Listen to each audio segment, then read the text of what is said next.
big ischemic stroke is, it's a devastating illness. It's often fatal, right? When I started, we were still in that 1 in 4 to 1 in 5 people died.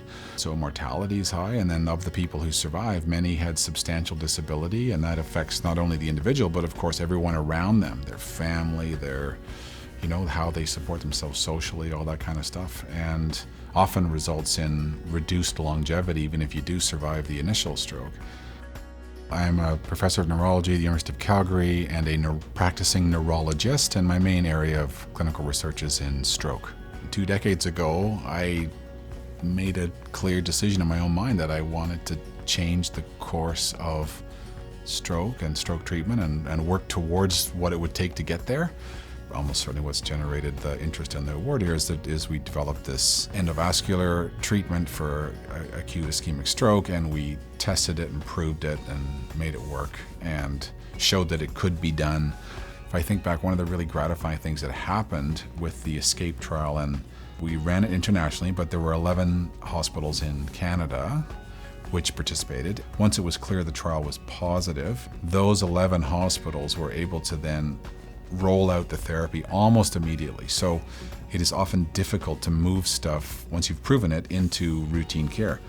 And so that actually was a really gratifying thing, that right after the data were released and the results were known, people were getting this treatment. It has resulted in my career in a global change in how stroke is treated. Obviously not just here, but all over the world. And now some people we can treat and, they're not paralyzed and they can get back to work. They can get back to their life. If they're retired, they get back to their life. They're playing golf again or, whatever it is.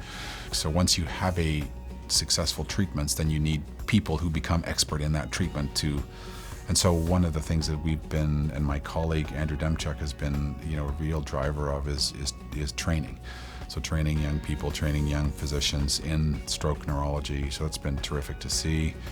I'm really interested in developing the epidemiology side too. So we've had some, young folks come through, and a couple have stayed on faculty here, and wonderful to see that evolving, because you need that science of clinical medicine, the epidemiology, to develop this new stuff.